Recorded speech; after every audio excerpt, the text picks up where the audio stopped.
So good afternoon, ladies.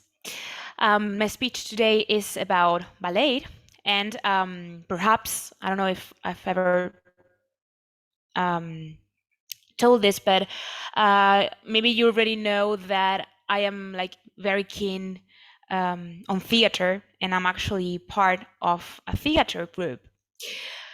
But what you may not know is that in the past, I did classical dance for many years, specifically for 14 years. I did ballet, just for you to know, at a very amateur level, like not even at a conservatory. I just used to go to ballet classes at the music school in my lovely hometown. So I'll first speak about why did I start taking ballet classes. So I started dancing ballet when I was 4. And it was actually in a pretty accidental way. So the thing is that as a kid, I had a condition in my knees called genu valgum. That is commonly called knock knee. And that is a condition in which the knees angle in and they touch each other when the legs are straightened. So they look like an X. And individuals with this deformity are typically unable to touch their feet together while they straighten the legs. And actually, it is quite common in children from ages 2 to 5, and it is often naturally corrected as children grow.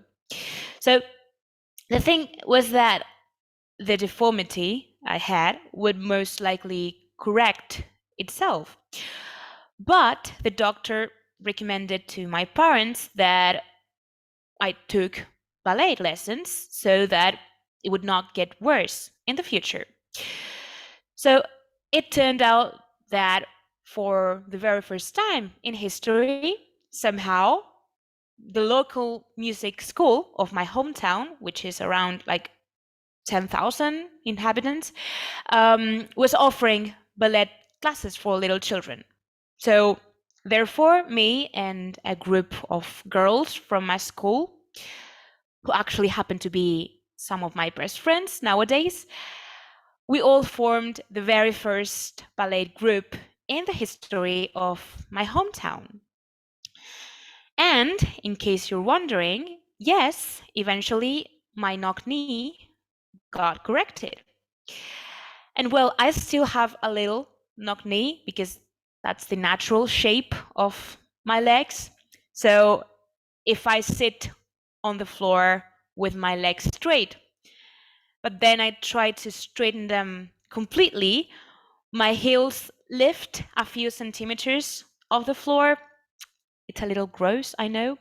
But anyway, apart from that, my knees work perfectly. I have no pain at all. And yes, it doesn't bother me. So we could say my problem got solved.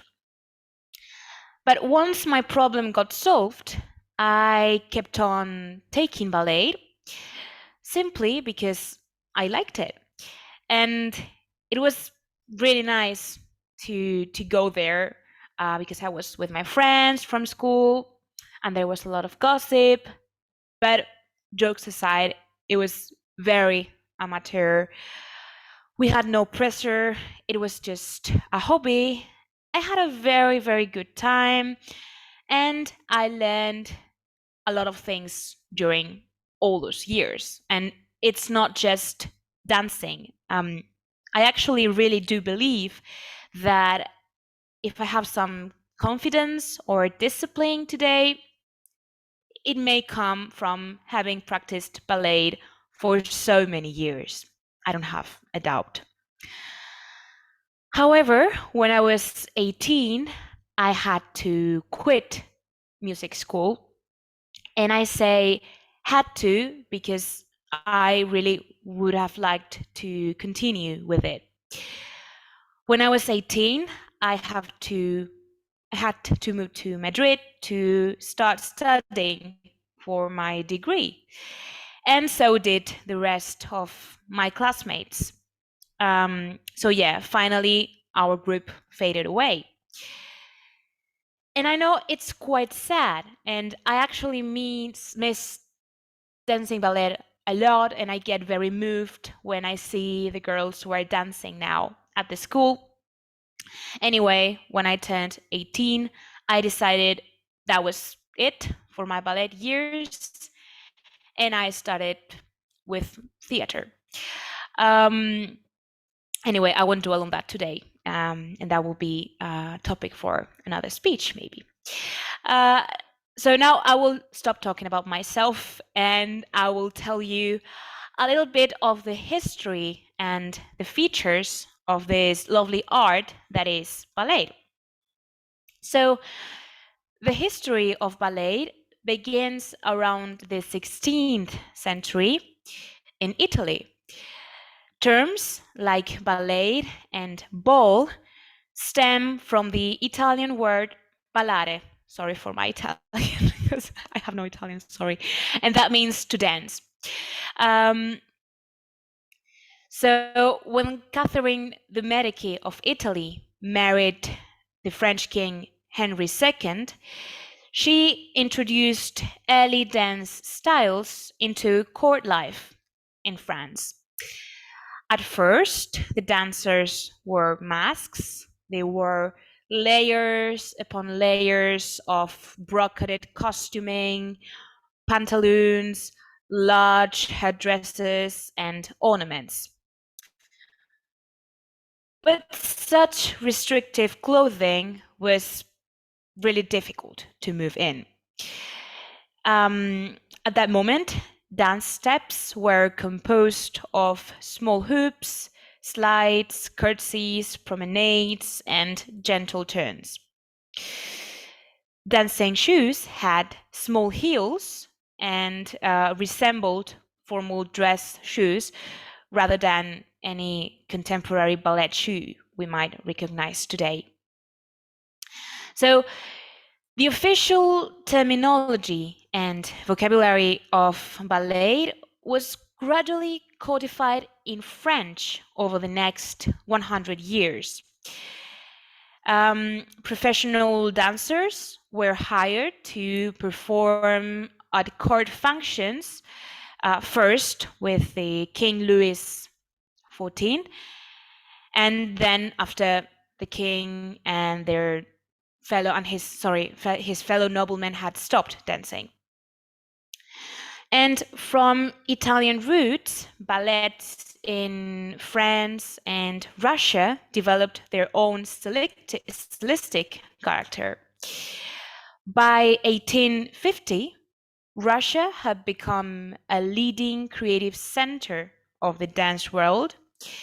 And as ballet continued to evolve, certain new looks and theatrical illusions became quite fashionable. This is the case of dancing en pointe, and that became popular during the early part of the 19th century. As you know, pointe shoes have always been reserved for women. And what about the rules of classical dance? Well, they were first set down by John Weaver in 1723, and each generation has had its great teachers of ballet who have added insights and details to these following rules and principles. But these are like the basics, and these ones I'm telling you are supposed to be learned by the dancer around the age of 9 or 10. And the principles I'm talking about are the following. Number 1, standing correctly. Shoulders and hips must face the same direction, and your weight has to be balanced, and the head has to be erected and centered. Number 2, turning out, that is en dehors. Legs must rotate out from hips and the feet follow. Number 3, moving correctly. Every part needs to be in a natural relationship to all others and to the dancer's center of balance. Eyes and head lead the movements. Number 4 is balance. It's very important that the weight is evenly distributed throughout the body. And you have to use the least amount of energy for balancing as possible. Then there are very specific principles for the head, the feet, the arms, the body, but I won't really talk about that now. But I would like to talk about transferring weight. That is very important as well. The entire body weight must go to the new supporting leg, and the weight has to move through the center of balance. And finally, we have coordination of all these features that I've just explained. And now, for the last part of my speech, I would like to get a little philosophical. What do you think? Do you think ballet is a sport? Because I've even heard at some point that chess is a sport. So I am myself a little confused with this, so let's try to figure it out. What is an athlete? With a quick look at the internet, we can find that an athlete is a person who competes in one or more sports, and that involves endurance, physical strength, and speed. Is a ballet dancer an athlete? Well, to many people, even asking this question is lovable.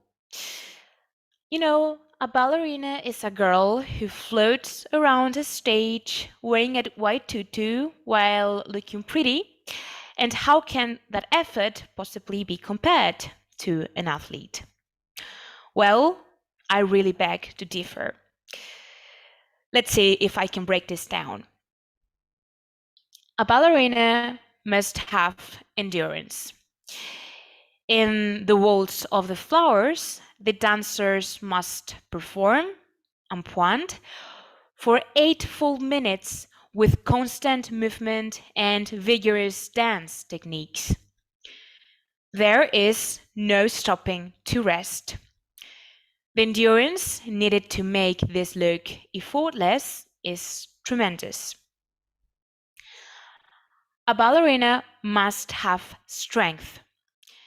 In A.V.A. Ballet Theatre's last performance of Swan Lake, guest principal dancer Kathleen Martin did 64 fouettés.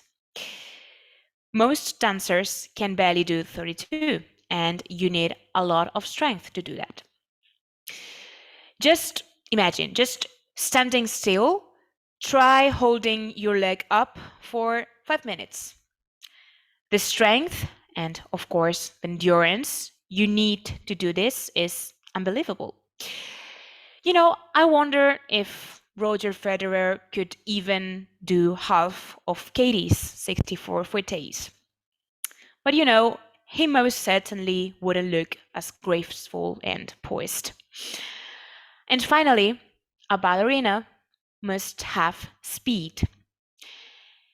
A.V.A. ballerinas move across the stage at an incredible speed.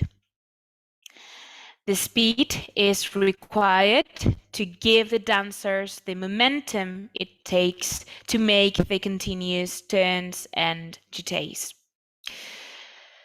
The physical stresses placed on the body make diet and self-discipline crucial to both dancers and athletics.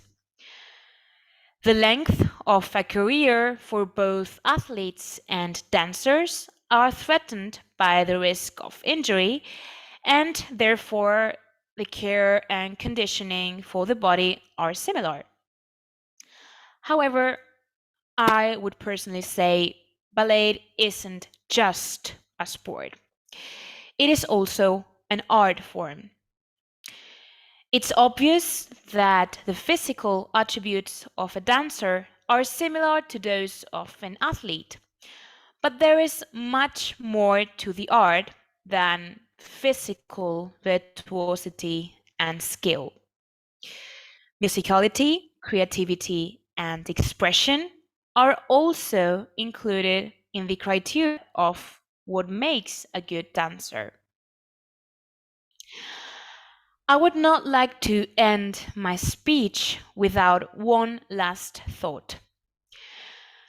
Ballet has very bad press because many people have this image of extremely thin dancers. It is said that the movements are dancers end up with crushed feet.